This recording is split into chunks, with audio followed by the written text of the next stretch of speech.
crianças! Que bom estar com vocês de novo aqui no Camp Kids. Mês novo, começou outubro e a gente tem tema novo pela frente, ó. A gente vai falar muito, as nossas histórias vão falar muito sobre levantar e tentar de novo. E isso é uma maneira divertida de aprender e praticar uma coisinha chamada resiliência. Que palavrinha difícil, né? Mas vocês vão decorar até o final do mês. O que é resiliência? Resiliência é se levantar quando algo te derruba. E nós podemos nos levantar novamente porque Deus nos dá a força para a gente se recuperar. Pode ser um pouco esquisito a gente falar disso, mas as nossas histórias vão contar para vocês e vão fazer vocês entenderem direitinho o que é resiliência. E como a gente pode permanecer forte e não desistir, mesmo que tudo pareça perdido. E agora então, vamos lá. Quando Jesus começou o seu ministério aqui na Terra, ele convidou os discípulos a segui-los. Era um grupo de 12 homens e eles acreditavam que Jesus era o Filho de Deus. Assim, eles imaginaram que Jesus logo estaria no comando e reinaria ali, como ele era, Jesus, um homem. Eles pensavam que Jesus estava prestes a revelar quem ele realmente era para todo mundo. Mas então, durante a semana da Páscoa, as coisas ficaram sombrias. As ameaças dos líderes religiosos, elas tornaram-se reais. Um dos seguidores de Jesus, que era Judas, traiu e entregou ele aos líderes religiosos por um punhado de prata. Jesus foi preso. Jesus recebeu um julgamento falso e ele foi condenado à morte. E morte de cruz. Jesus foi pregado numa cruz e foi morto. Esse foi o momento mais sombrio de todos os tempos. E os discípulos devem ter ficado assim, sem saber o que fazer. Como se tudo tivesse acabado, se tudo tivesse se perdido. Eles provavelmente não tinham ideia de como eles iam se recuperar desse golpe duro. Mas mesmo no momento mais sombrio, mesmo quando Jesus estava lá naquela cruz, Deus estava lá. Deus ainda estava trabalhando e no momento perfeito, Deus ressuscitou Jesus dos mortos. E depois que Jesus ressuscitou, e por um período assim de uns 40 dias, ele apareceu para cerca de mais de 500 pessoas, seus amigos, seus discípulos. Jesus andava com eles, Jesus comia com eles e conversava com eles. Numa certa ocasião, em que ele estava lá na Galileia, ele encontrou seus amigos em uma montanha. E os discípulos ficaram tão cheios de alegria ao ver Jesus que eles se prostraram e o adoraram. E olha só o que é que Jesus disse para eles ali. Está lá em Mateus, capítulo 28, versículo 18 a 20. Jesus disse assim: "Foi-me dada toda a autoridade nos céus e na terra. Portanto, vão e façam discípulos de todas as nações, batizando-os em nome do Pai, do Filho e do Espírito Santo, ensinando-os a obedecer a tudo o que eu lhes ordenei. E eu estarei sempre com vocês até o fim dos tempos." Gente, eu imagino que os discípulos ficaram assim, preocupados, porque como eles iam sair, né? Olha que trabalho Jesus deu para eles. Falar sobre o evangelho, converter as pessoas ao arrependimento, batizar. Parecia uma missão impossível. Mas Jesus prometeu que estaria com eles até o fim, do lado deles, sempre. Teve uma outra situação em que Jesus tomou a última refeição com seus discípulos. Esse momento está lá no livro de Atos. E aí Jesus deu uma ordem para os discípulos. Olha só. "Não saiam de Jerusalém, mas esperem pela promessa de meu Pai, da qual lhes falei." Que promessa seria essa? Os discípulos acho que ficaram se perguntando, né? Mas Jesus logo explicou o que era isso.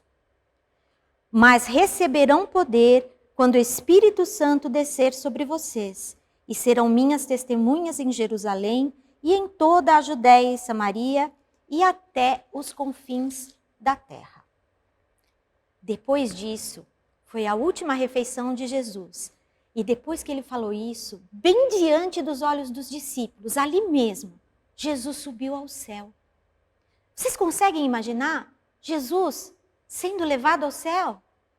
Os discípulos ficaram assim, de boca aberta, e ficaram olhando aquilo. E quando eles olharam para cima, confusos, espantados, eles viram 2 homens vestidos de branco que apareceram no céu e disseram assim para eles: Galileus, por que vocês estão olhando para o céu?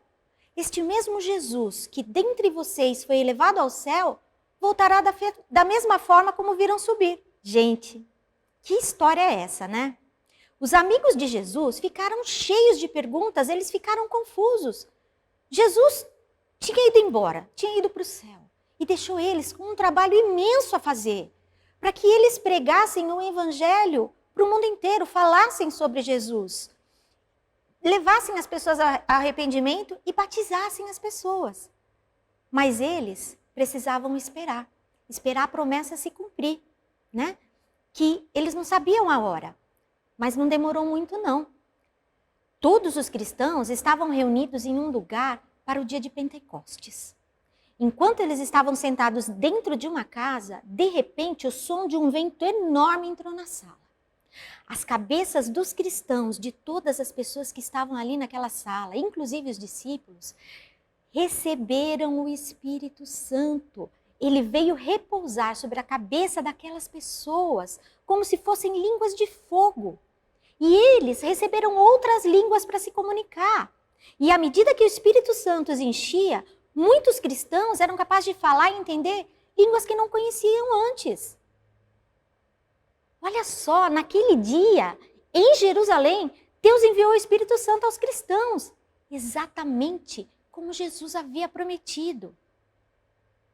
E um dos discípulos, depois que isso aconteceu, depois desse dia de Pentecostes, que foi o dia em que o Espírito Santo desceu à terra e encheu aqueles homens, levantou-se com ousadia e falou para a multidão. E ele compartilhou as boas novas de Jesus naquele mesmo momento. Sabe quem era? Era Pedro. E olha lá, Pedro falou assim para as pessoas. Está lá em Atos, capítulo 2, versículos de 22 a 24. Olha só. Israelitas, ouçam essas palavras. Jesus de Nazaré foi aprovado por Deus diante de vocês por meio de milagres, maravilhas, sinais que Deus fez entre vocês por intermédio dele, como vocês mesmos sabem. Este homem lhe foi entregue por conhecimento de Deus e vocês, com a ajuda de homens perversos, o mataram, pregando-o na cruz. Mas Deus o ressuscitou dos mortos, rompendo os laços da morte, porque era impossível que a morte o retivesse. Quando as pessoas ouviram essas palavras de Pedro, elas ficaram profundamente comovidas. E elas perguntaram assim: irmãos, o que nós devemos fazer? E Pedro disse a elas, está lá em Atos também na sequência: arrependam-se e cada um de vocês seja batizado em nome de Jesus Cristo para o perdão dos seus pecados e receberão o dom do Espírito Santo. Assim, todas as pessoas deveriam se afastar de seus pecados, se arrepender de alma, de coração e serem batizadas em nome de Jesus Cristo. Assim, com os pecados perdoados, elas receberiam o dom do Espírito Santo. O Espírito de Deus era tão poderoso nos seguidores de Jesus que 3.000 pessoas creram em Jesus naquele dia e se arrependeram dos seus pecados. E elas foram batizadas. Gente, essa história é demais. E olha, ainda que vocês não acreditem, é um exemplo de resiliência. Um ótimo exemplo de resiliência. Essa verdade simples é que manteve os discípulos seguindo em frente. Saber que Jesus estava do lado deles. Saber que Jesus estava ali, junto com eles em todo o tempo. Jesus havia prometido isso e Jesus cumpriu isso. Deus enviou o Espírito Santo e o Espírito Santo encheu aquele lugar. E com o Espírito Santo ali, todas as pessoas começaram a falar em línguas e se entender. E muitos creram, muitos se arrependeram e muitos foram batizados. E a gente também pode encontrar resiliência nessa história. O nosso versículo desse mês fala exatamente sobre isso. Está lá em Isaías 40:31. Vamos repetir comigo? Mas aqueles que esperam no Senhor renovam as suas forças, vão bem alto como águias, correm e não ficam exaustos, andam e não se cansam. Gente, que verdade deliciosa é essa, não? Saber que a gente pode contar com Jesus em todo o tempo, mesmo nas situações mais difíceis, mesmo naqueles momentos em que a gente pensa que, gente, está tudo perdido, tudo acabou. Não, não acabou. Jesus está lá e Ele está lá junto com a gente para nos levantar, para nos dar a força que a gente precisa para continuar. E a gente pode pedir isso para Deus. A gente pode encontrar nele toda essa força que a gente precisa. Viu? E eu queria agora orar com vocês e agradecer a Deus porque Ele sempre está conosco. Vamos lá? Senhor, muito obrigado. Muito obrigado porque um dia o Senhor enviou Jesus para morrer naquela cruz por nós. Muito obrigado, porque o Senhor prometeu que estaria conosco o tempo inteiro. Obrigada porque nós podemos contar com Teu Santo Espírito para nos encher de força, para nos ajudar a levantar, para nos ajudar a caminhar, para nos dar esperança, mesmo quando a gente sente que as coisas não vão bem, mesmo quando a gente sente que as coisas não vão dar certo, quando a gente acha que está tudo perdido. Senhor, nos ajude a crer nessa verdade, que não importa a circunstância, o Senhor vai estar sempre conosco e nós podemos contar com o Senhor. Jesus, nós te amamos e isso nós te pedimos no Teu santo nome. Amém. Gente, que legal estar com vocês aqui, viu? E eu fico por aqui, desejando uma semana muito abençoada, cheia de alegria, coisas boas acontecendo. E não se esqueça, pede para o papai, pede para a mamãe, para o seu responsável, acessa o nosso Instagram, porque tem muita coisa legal lá, tá bom? Se você não conseguir decorar o versículo, ele tá lá para você. Tem dica de como ser resiliente. Tem muita coisa legal para você ver. E não se esquece, compartilha com seu amigo, leva essa história adiante, tá bom? Gente, um beijo grande e até a próxima história.